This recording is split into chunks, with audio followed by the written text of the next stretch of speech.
A tensão entre Brasil e Estados Unidos, que já anda altíssima por causa do tarifaço de 50% sobre as exportações brasileiras, ganhou mais um elemento: o interesse estadunidense nos minerais estratégicos que o nosso país possui em abundância.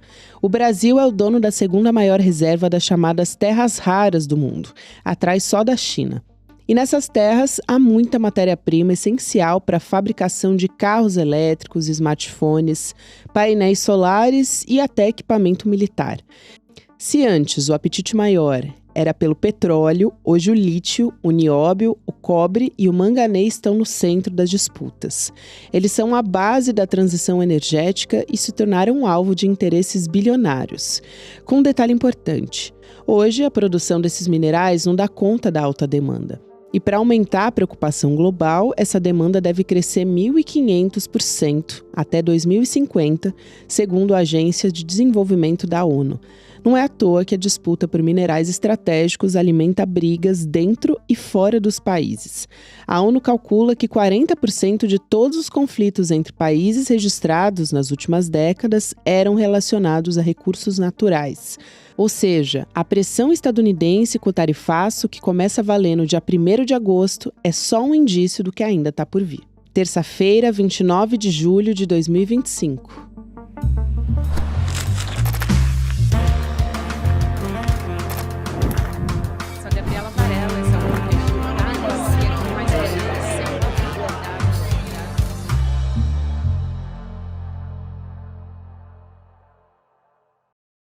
Olá, seja muito bem-vindo, seja muito bem-vinda. Eu sou a Gabriela Varela e esse é o Videocast em Detalhes. Aqui, sempre com um convidado ou uma convidada, a gente analisa uma temática, uma notícia importante do momento. Hoje, meu convidado é o professor Fernando Landgraf, que é professor titular do Departamento de Engenharia Metalúrgica e de Materiais da Escola Politécnica da USP. Professor, seja muito bem-vindo, é um prazer te receber. É uma satisfação estar aqui com vocês. Então vamos começar, eu acho que pela pergunta que é primordial para a gente entender o que são as terras raras, o que diferencia esse tipo de mineral dos demais? Tá. Então, primeiro, as terras raras é o nome que se dá para um conjunto de elementos químicos, né? Então, se na natureza a gente hoje conhece 100 elementos químicos, um conjunto de 17 deles são conhecidos como terras raras. Se você lembra da tabela periódica que um dia você viu, tinha aquele blocão de cima e depois tinha duas linhas embaixo. As terras raras é a primeira linha lá de baixo, começa com lantânio, neodímio, praseodímio, tem vários elementos químicos que compõem, então, receberam esse nome, né? Esse conjunto de elementos químicos recebeu, há 200 anos atrás, recebeu esse apelido de terras raras e ficou, né? Então, é um conjunto de elementos químicos, é isso. Agora, qual é a importância disso, né? Muito bem,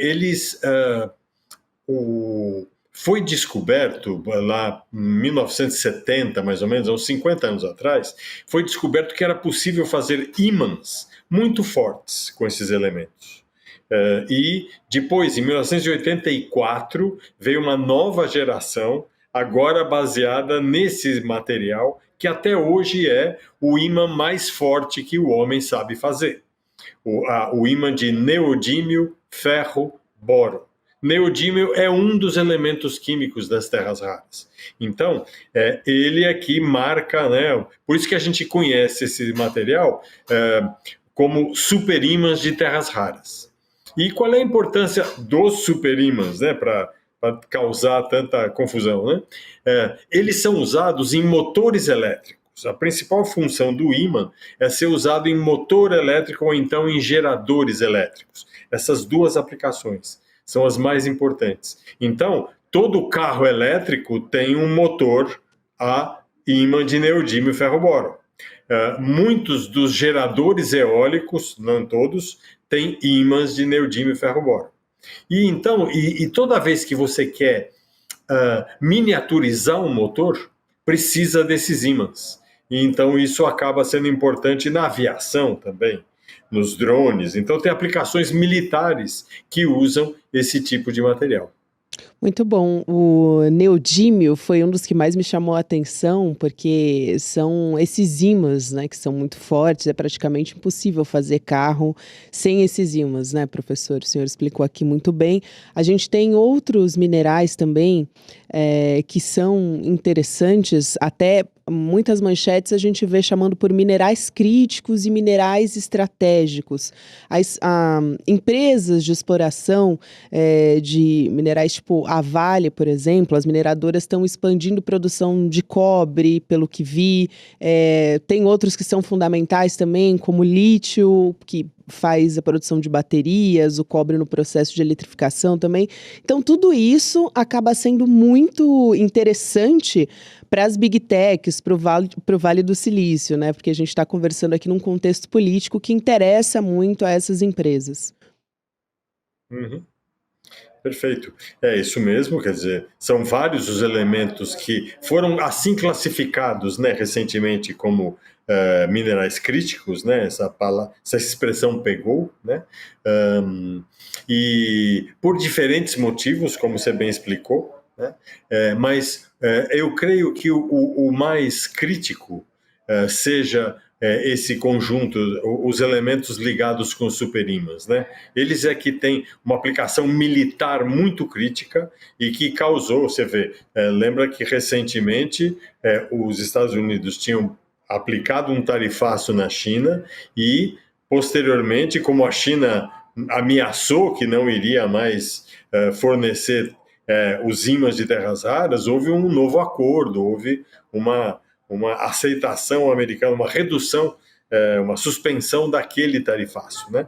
Então, você vê a importância disso. Porque a China, que tem praticamente ali, domina esse setor, né?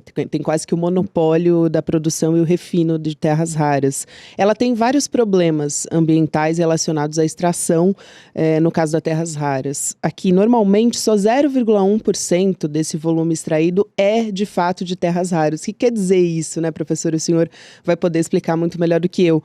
Mas é tudo rejeito, então esse material tem que ser descartado, ele tem que passar por um processo de material químico, de produção química, que é bastante tóxico, pode ser tóxico para a natureza, depende, contaminar lagos, subsolos, enfim, pessoas que moram ali ao redor. Então, queria falar um pouco desse cuidado, né? Porque parece que está no momento que a gente está fomentando e discutindo muito a exploração desses minerais. Certo. Bem, tem vários aspectos nessa história toda. Começando pelo mais amplo, a mineração sempre causa um impacto o primeiro impacto, né, no sentido de que somos obrigados a cavar um buraco, né? Isso é o primeiro impacto que a mineração causa.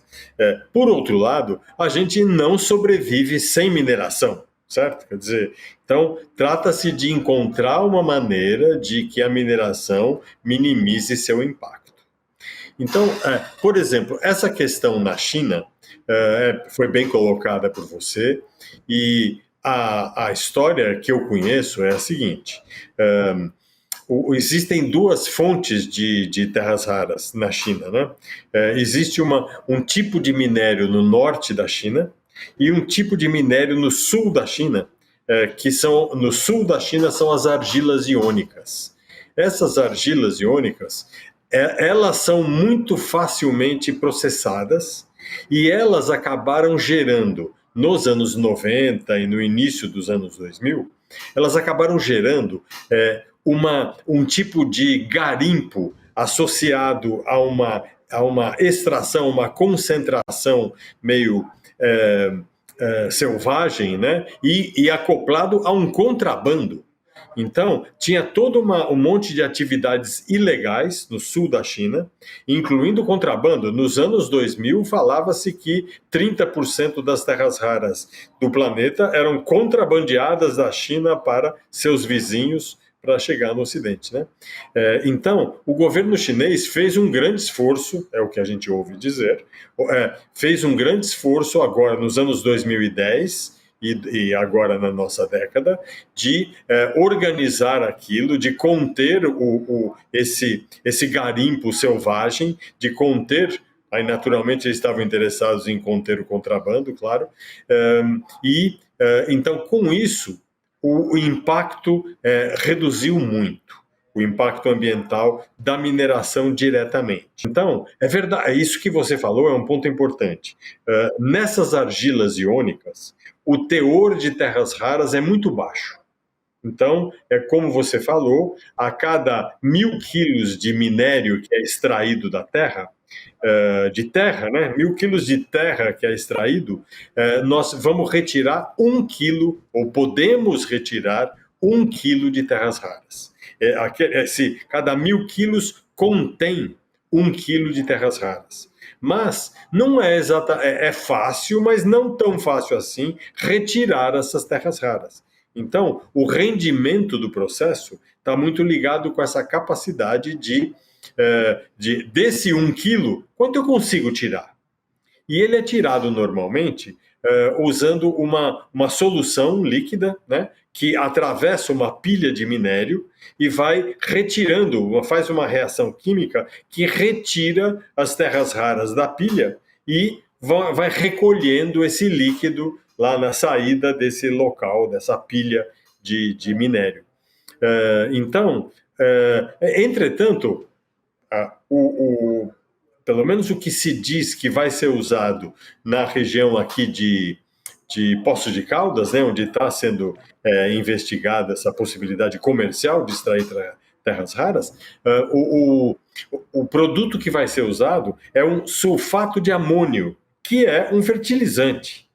Então, não é o dano que vai haver, potencialmente não é tão grande assim. Claro que as autoridades competentes vão ter que analisar isso quando chegarmos no estágio da mineração. Nós não estamos nesse estágio ainda, né? Nós estamos no estágio de avaliar o tamanho das reservas daquele local e as empresas que estão fazendo isso, né? E desenvolver mais exatamente esse processo de concentração das terras raras. Então, nesse momento, a gente ainda não tem tanta informação assim sobre como vai ser o processo industrial. Isso é super importante. Aí quando a gente compara com a China, né, que tem essas maiores reservas dessa área, controla quase 90% da capacidade de processamento, é muita coisa, é praticamente um monopólio. O Brasil tem o segundo maior estoque, né, mas em termos de produção ainda está bem abaixo, a gente corresponde ali, se eu estiver errado, o professor me corrige, mas por 1% desse mercado. Como é que está acontecendo até a intenção da exploração no nosso país das terras raras hoje? É isso, vamos diferenciar aqui duas coisas. Em primeiro lugar, as reservas, que é o quanto se supõe que a geologia de cada lugar tenha, né? Isso. Por que eu falo se supõe? Porque essa é uma informação continuamente crescente, né? Nós não conhecemos todo o potencial brasileiro ainda. Mas, enfim, pelo que se conhece hoje, a China tem 40% das reservas, o Brasil tem 25% e outros países têm o resto, né? Quem são esses outros países? Os Estados Unidos têm uma reserva importante, menor que a brasileira, mas é importante. A Austrália tem reservas importantes e aí vem um monte de países. Tem a Índia, a Rússia, o Vietnã, até a Groenlândia tem um pouquinho, como já foi aventado aí, né? Mas, enfim, o Brasil e a China, de longe, têm as maiores reservas. Agora, do ponto de vista da produção, né, quer dizer, fora a reserva, o quanto está produzindo. Então, a China tem uma produção significativa. Ela produz, esses números variam, né, um pouco, mas da ordem de 60% a 70% das terras raras, hoje em dia, já extraídas, concentradas e tal, vem da China. O segundo país com a maior produção de terras raras, já de óxidos de terras raras separadas, né? Porque é importante falar isso. As terras, quando a gente concentra as terras raras, que é o primeiro produto que o Brasil pode exportar é o concentrado de terras raras. Partimos dos 1.000 quilos, conseguimos separar 1 quilo de terra rara, tudo misturado. Esse é o primeiro produto que a gente pode vender, que o país pode vender. É esse produto que uma mineração em Goiás já começou a produção. A mineração Serra Verde já está fazendo isso. Mas o que a China fez? Além de chegar nessa etapa, a China avançou para separar as terras raras. Porque daqueles 17 elementos, por exemplo, só o neodímio e o disprósio, 2 dos 17, é que são usados para fazer ímãs. Então, eu preciso tê-los separados, né? Essa operação, ela também é uma operação química importante, tem um impacto importante, o valor aumenta muito quando você dá esse passo, né? E esse seria um passo que seria interessante para o Brasil fazer de novo, porque nós já fizemos isso no passado, né? O Brasil já teve essa tecnologia, foi um dos países mais avançados na década de 50, mas isso foi, conforme a China foi entrando no mercado, foi inviabilizando a produção em todos os países. Os Estados Unidos era o maior produtor de terras raras nos anos 80 e acabou. Hoje não produz nada, né? Dessa separação. Certo? Os Estados Unidos produz concentrado e exporta para a China. E produz bastante. Então, quer dizer, a China produz 60% desse separados, né? O segundo país que mais produz é a Austrália. É uma empresa australiana que tem mineração na Austrália e a separação fica na Malásia. É o maior, o projeto foi todo, ou enfim, foi grande parte financiado por japoneses. Os japoneses são um grande produtor de ímãs. E aí, então, a gente vai para essa última etapa da cadeia produtiva de terras raras mais diretamente, onde a China domina totalmente. Uhum. E aí os chineses dominaram totalmente, 90% dos ímãs são chineses no mundo hoje. Esses 10% são predominantemente japoneses usando essas terras raras australianas.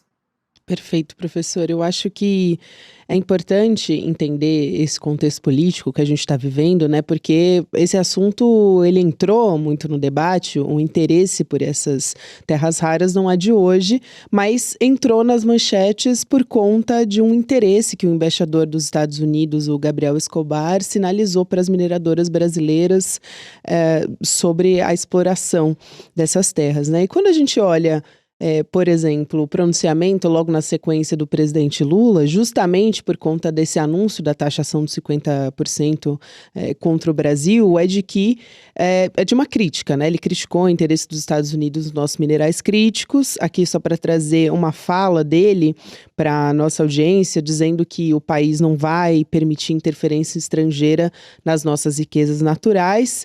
E aí ele diz, a gente tem o nosso ouro para proteger, temos todos os minerais ricos que vocês querem para proteger. E aqui ninguém põe a mão, esse país é do povo brasileiro.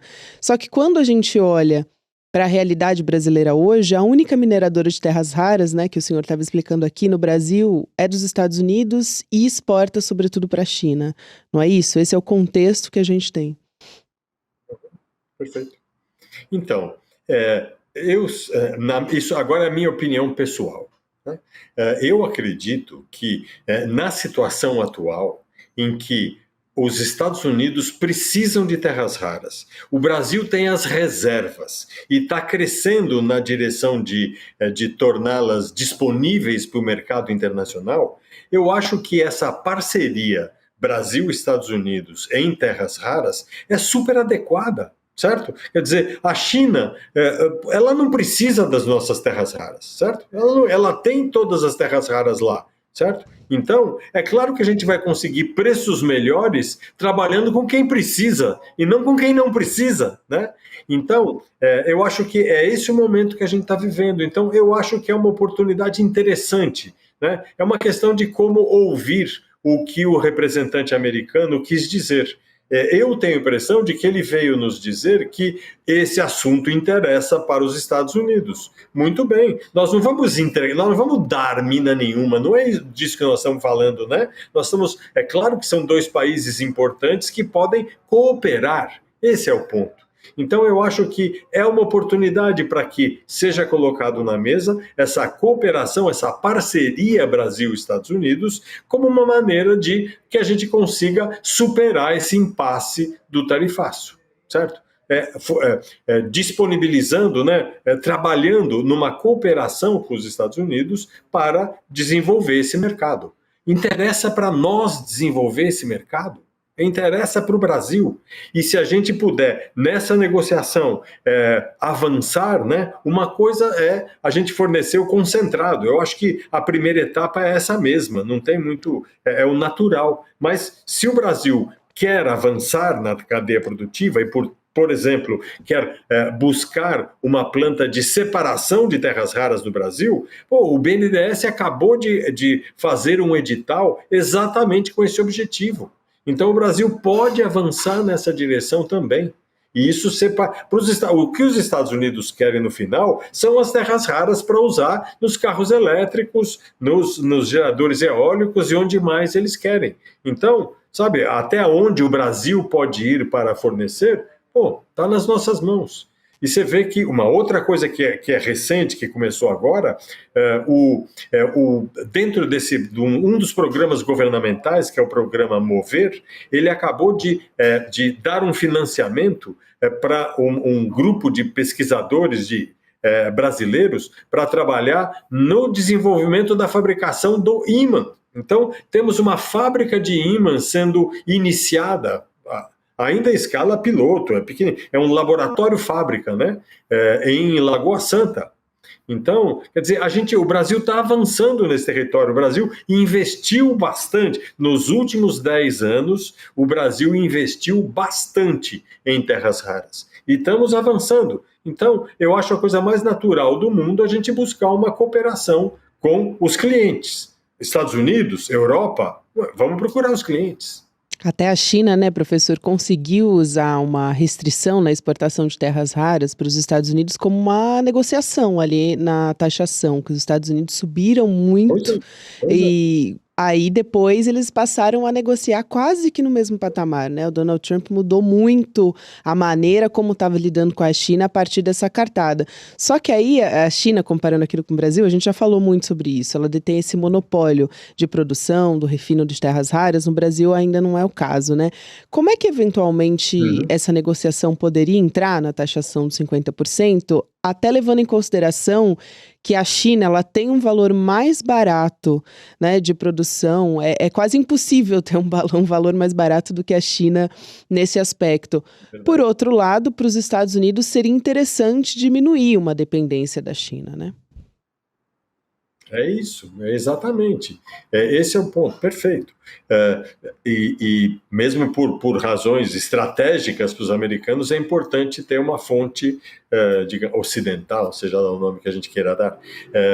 Então, eu acho que é essa a oportunidade. Nós não temos o poder de barganha da China, claro que não. E vamos continuar cooperando com a China nessas coisas também, né? Se a China, esse é o ponto. Quer dizer, por que a Serra Verde vendeu para a China? Porque foi a China que quis comprar, né? Quem eram as outras empresas que quiseram comprar as terras raras brasileiras o ano passado? A China quis comprar, levou, né? Mais do que é um acordo até mais sofisticado do que isso, não é uma compra spot, né? É comum ter esse tipo de contrato em que a empresa adianta um dinheiro, né, para garantir um fornecimento por 10 anos. Então a China fez alguma coisa desse tipo com a Serra Verde. Então, é disso que nós estamos falando, né? De empresas americanas fazendo esse tipo de negociação com empresas brasileiras. Coisa natural da gente armar e fazer. Eu acho que é por aí que a gente tem que ir. É uma oportunidade importante para a gente usar nesse momento. Eu acho que não tem nenhum nós não estamos falando de entregar nada, certo? Não é entregar, é cooperar. Tem um freguês que quer o que nós podemos fazer. perfeito. E aí, professor, pensando nisso, a gente tem a elaboração da Política Nacional de Minerais Críticos e Estratégicos pelo Brasil, né, que está prevista ainda para esse semestre. É um passo que seria fundamental, né, com essa política, se ela fosse estruturada, né, para equilibrar os interesses de desenvolvimento econômico e estratégico dessas terras raras. E também tem essa posição do governo que o presidente Lula vem reafirmando, que é uma questão de soberania, né, e sobre esses recursos. Como é que isso pode entrar em equilíbrio, né, pensando nessa oportunidade, como o senhor diz, e também a essas críticas aos interesses dos Estados Unidos? Quando a gente olha para essa discussão, podem ser previstos para garantir que essa exploração beneficie o nosso país, em primeiro lugar. Aí você levou a conversa para um nível que eu acho que transcende a minha competência, né? Eu sou um pesquisador, eu sou alguém que entende eu chego a entender um pouquinho do mercado internacional de terras raras, mas quando a gente chega nesse nível de negociação, é mais complexo, claro que é. Então, a minha posição, né, a posição de um pesquisador, né, mas que, enfim, parece ter lógica, né? Parece ter lógica. Eu acho que o presidente Lula tem razão em afirmar que nós temos que defender o que é nosso, claro, está certíssimo. Depende de como, então, essa coisa for colocada, né? Mas eu acredito que nós temos exatamente essa oportunidade de, ao fazer uma proposta, tá certo?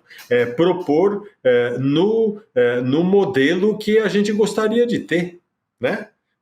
Eu acho que é essa oportunidade que a gente tem. Nós podemos fazer uma proposta para o governo americano de como a gente poderia estabelecer uma cooperação nas terras raras, em condições que sejam interessantes para os Estados Unidos e para nós. Também não adianta querer colocar uma condição que, né, inviabilize qualquer negociação. Quando você pensa em quem são os investidores, a questão toda é que, nesse momento, a gente está vivendo um momento de muita incerteza mundial nesse território. Porque, vamos lá, nesse momento, 90% dos ímãs são fabricados na China. Isso vai mudar? Né? Quer dizer, quem serão os fabricantes de ímãs no Ocidente? Quero muito agradecer, foi assim muito didático para compreender um pouco melhor esse terreno que ainda é um pouco arenoso para a gente aqui no Brasil, mas é algo que a gente precisa entender, né? Porque está numa moeda de negociação com os Estados Unidos nesse momento. Já houve, até esqueci de mencionar aqui, mas a Ucrânia também, nesse contexto de guerra entre Rússia e Ucrânia, também os Estados Unidos negociaram com a Ucrânia essa questão das terras raras para, mesmo não tendo uma relevância de reserva no país, ainda assim foi uma questão que foi negociada com os Estados Unidos. Então, fundamental, professor. Muito obrigada pela sua participação. À sua disposição. Um abraço e até uma próxima. Bom trabalho. Quero também lembrar você que nesse final de semana a gente anunciou o nosso novo passo, o novo capítulo aqui do ICL, que é um pacote de novidades no nosso setor de jornalismo, de entretenimento e também de educação. Aqui a gente tem uma série de novidades nas nossas pós-graduações. Você vai ter direito a fazer uma pós por ano. Isso aqui só contando com o setor de educação, mas também tem um Master Internacional. Para entender todas essas condições, eu te convido a entrar lá em detalhesicl.com.br, porque tem tudo discriminado. A gente vai ter uma espécie de ICL Flix aqui, para você poder acompanhar séries, documentários exclusivos e também parcerias que a gente está fazendo e trazendo aqui novidades para o nosso jornalismo, na nossa parceria com a Telesur. Então entra lá em detalhesicl.com.br, porque não dá para eu te passar todos os aspectos aqui, senão a gente ficaria conversando meia hora, que foi mais ou menos o tempo que o Edu levou para anunciar tudo no evento que a gente teve lá no último domingo. Então, vem com a gente fazer parte, ainda tem alguns títulos para você poder fazer parte da nossa comunidade para sempre, ter acesso a todos os nossos produtos e as novidades que estão vindo por aí. Agora tem o Mercado Investimentos, na sequência o Rolê ICL, e você pode acompanhar em detalhes todos os dias nas plataformas de áudio. Também a gente tem episódio novo de segunda a sexta-feira. Até amanhã. Título ICL Eterno, o documento que te comprova o seu vínculo vitalício com a maior comunidade de conhecimento independente do Brasil. Acesso ilimitado a todos os cursos e conteúdos. Participação vitalícia em todas as novidades que o ICL lançar.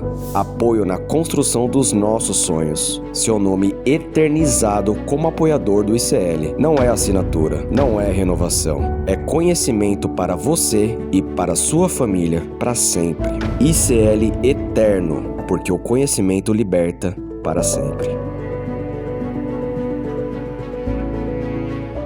O ICL está em todo lugar, na palma da sua mão, na TV da sua casa e até nos seus ouvidos. Para ir além da manchete e mergulhar com apuração e contexto de verdade, acesse iclnoticias.com.br. Siga o ICL, compartilha e vem com a gente. Informação para quem pensa.